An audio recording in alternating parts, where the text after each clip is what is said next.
Ya Allah Bapa yang sangat mengasihi kami, buka hati pikiran dan berikan kepada kami pengertian dan pengenalan yang benar akan kebenaran firman-Mu yang sebentar hamba akan sampaikan, supaya di dalamnya kami bertumbuh hidup benar dan hidup sungguh menyukakan hati-Mu, menjadi orang-orang yang diberkati dan menjadi berkat bagi sebanyak mungkin orang.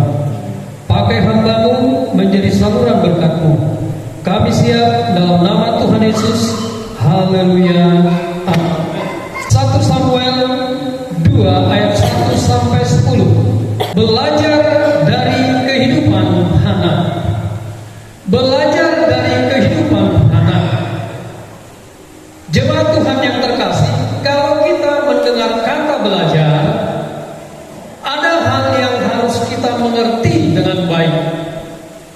Belajar itu berarti kegiatan untuk mengetahui, kegiatan untuk mendapatkan pengetahuan atau ilmu untuk meningkatkan kualitas hidup kita. Kalau kita sebagai orang percaya, berarti untuk meningkatkan kualitas iman kita, kerohanian kita. Artinya ketika kita belajar firman Tuhan, kita makin mengenal, makin tahu firman Tuhan dan mengerti apa yang menjadi pesan Tuhan dan bagaimana kita bisa melihat dengan benar siapa itu Allah kita. Nah, yang kedua yang perlu kita mengerti dengan benar, belajar berarti proses yang dilakukan sampai seumur hidup. Amin. Karena kita berpikir kalau kita sudah belajar pada tahap tertentu, kita merasa seringkali sudah cukup.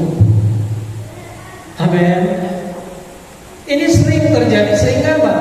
Pertumbuhan iman, kerohanian kita pun jadi mandek. Hanya ada di sekitar di mana kita merasa sudah cukup.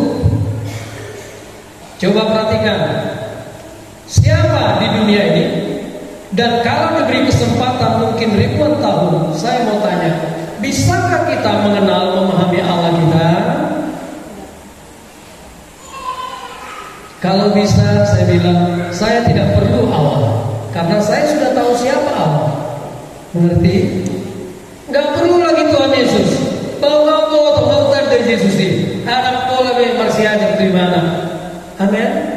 Karena kita berpikir kita sudah cukup mengenal Tuhan kita. Kenapa saya pakai kata belajar? Karena belajar proses yang terus menerus dan dilakukan selama kita hidup di dunia ini. Kalau kita sudah selesai waktunya di dunia ini dan kembali kepada pangkuan Bapa, kita tidak perlu lagi belajar. Karena firman Tuhan berkata, kita akan mengenal Dia muka demi muka. Sudah mengerti kita, akhirnya sempurnalah pengenalan kita akan Allah. Amin. Tapi selama kita di dunia ini, tidak ada kata cukup, tidak ada kata berhenti untuk belajar. Belajar itu berarti kita harus punya sikap hati atau karakter yang disebut dengan rendah hati. Orang yang rendah hati akan terus menambah dan terus mengejar pengenalan akan siapa Tuhannya, supaya hidup kita terus bertumbuh di dalam kehidupan Tuhan ini dan semakin menyukakan Tuhan. Amin. Inilah pemahaman pengertian tentang belajar. Kenapa saya menggunakan kata belajar dari kehidupan Hana. Hana dipakai sebagai tokoh untuk apa? Untuk kita bisa belajar mengenal siapa Allah kita dan apa dan bagaimana kita harus berbuat. Lalu berdoalah Hana, hatiku bersukaria karena Tuhan. Kemudian di penggalan terakhir, sebab aku bersuka cita karena pertolonganmu. Perhatikan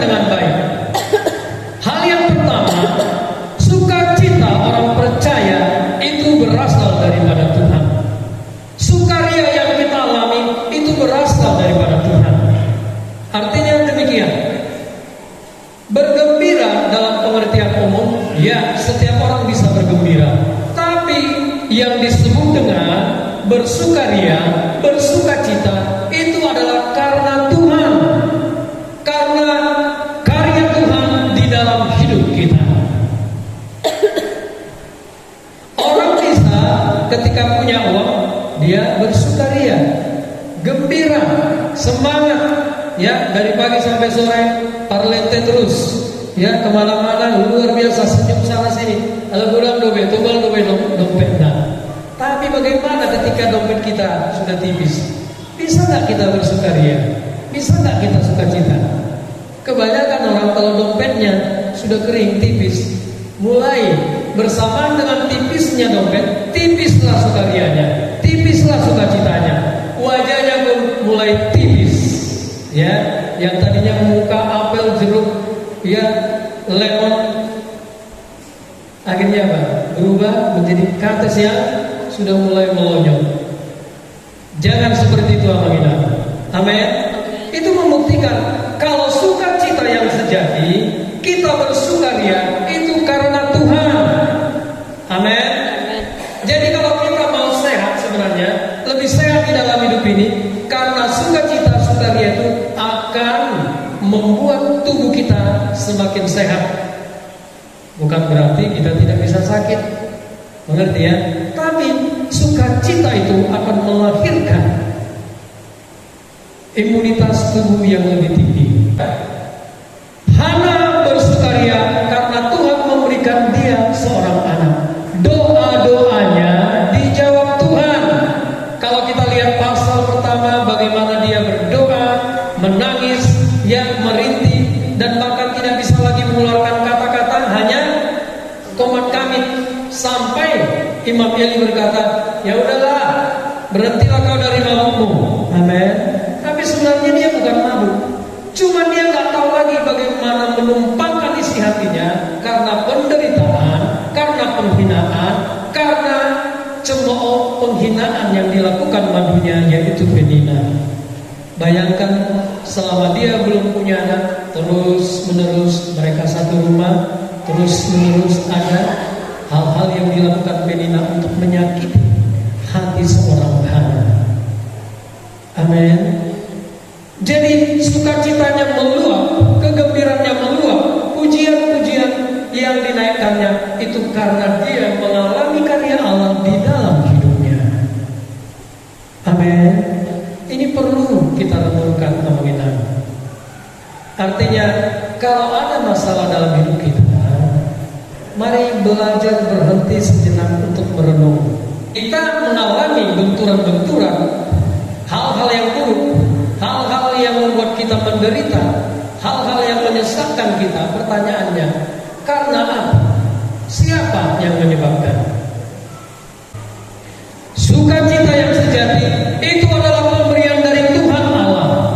Itu adalah karena karya Allah, karena pertolongan Tuhan Allah kepada Hana, maka statusnya yang mandul diubah menjadi perempuan yang punya anak. Karena pada zaman itu, dan mungkin juga bagi kita orang percaya, kayaknya mungkin sama dengan Yahudi. Kalau anak-anak, berarti apa? Kita mulai, ya, melihat orang lain dengan sebelah mata. Molo sana berarti harung anak-anak, harung topuna, harung cicikna, cucutnya, segala macam. Baru apa? Baru dikatakan sangat terhormat. Walaupun kadang hidup kita tidak benar di hadapan Tuhan, kita terlalu bangga dengan apa penilaian manusia. Hana juga menderita karena penilaian manusia, karena budaya manusia yang menganggap kalau belum punya anak itu adalah orang yang rendah, orang yang hina, orang yang tidak punya status sosial yang layak untuk diakui. Mengerti ya, Mangina? Supaya apa? Nanti kita melihat apa yang dikatakan Hana selanjutnya. Jadi kalau kita perhatikan, Mangina, di sini kita akan melihat kegembiraan Hana semakin bertambah karena apa? Bukan hanya Samuel, tapi berapa lagi ditambah Tuhan? Halo? Berapa lagi ditambah Tuhan anak sama dia? Coba baca 1 Samuel 2 ayat 21. Kita baca bersama. Tentu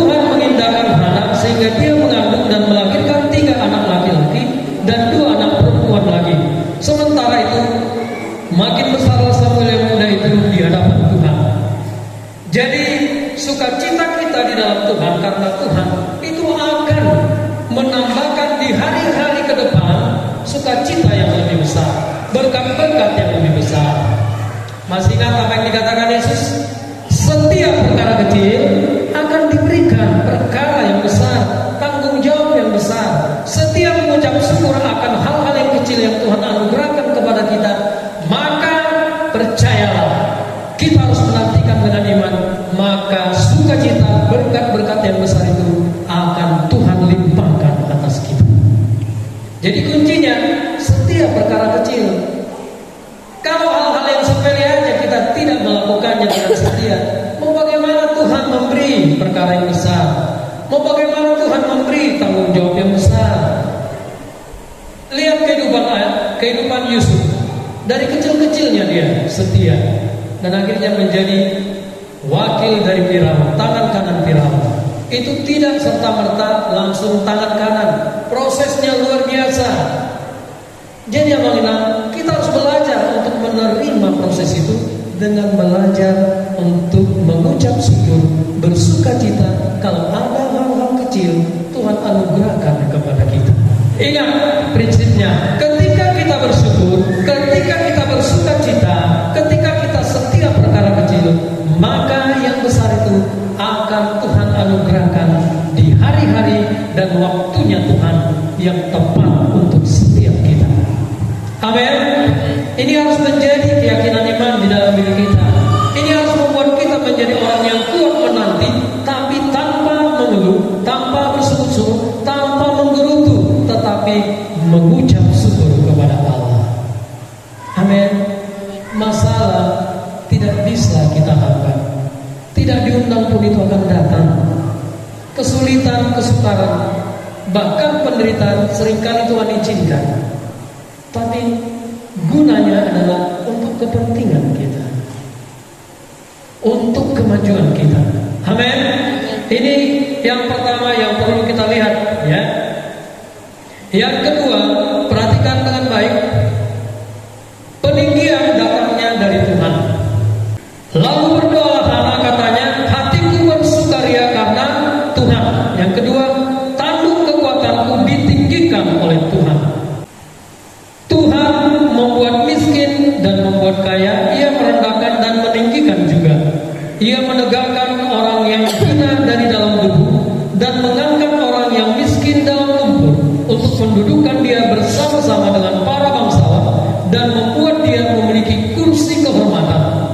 Sebab Tuhan mempunyai alas bumi dan di atasnya ia menaruh daratan. Nah, pembelajaran selanjutnya, hal-hal yang perlu kita pelajari dari kehidupan Hana. Tuhan menunjukkan prinsip yang benar yang harus kita pegang. Peninggian itu datangnya dari Tuhan. Amin. Bukan manusia. Sebanyak apapun orang yang kita kenal, betapapun kita bisa berhubungan dengan orang-orang yang punya pengaruh, yang punya jabatan, tetapi peninggian itu bukan dari mereka. Peninggian itu dari Tuhan, bukan dari manusia. Saya selalu berkata, sebagai orang percaya kita harus saling menghormati, saling menghargai, tetapi jangan sekali-kali menaruh harapan kita kepada manusia. Karena apa? Itu dosa. Tetapi Tuhan yang Maha Tahu, itu yang melihat Hana dan bagaimana isi hatinya, itulah yang menggerakkan Allah meninggikan status daripada Hana. Kalau kita perhatikan anak yang lahir yaitu Samuel adalah anak yang ditinggikan Allah. Dia adalah salah satu nabi besar yang sangat dihormati oleh orang Israel. Berarti ketika Hana hidup, melihat anaknya dipakai Tuhan luar biasa, naiklah statusnya, ditinggikanlah dia karena anaknya, oleh karena Tuhan. Amin. Karena Tuhan melihat Hana, dipakainya anaknya ini menjadi nabi besar. Lewat pekerjaan anaknya ini, dia berbangga, dia sukacita, dia memuji, mengagungkan Tuhan yang sudah menaikkan statusnya, meninggikan dirinya. Ya Allah Bapa, hamba telah selesai menyampaikan kebenaran firman-Mu.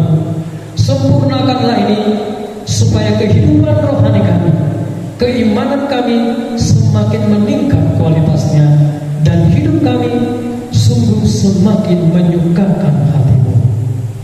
Terima kasih Bapa, dalam nama Yesus, haleluya, amin.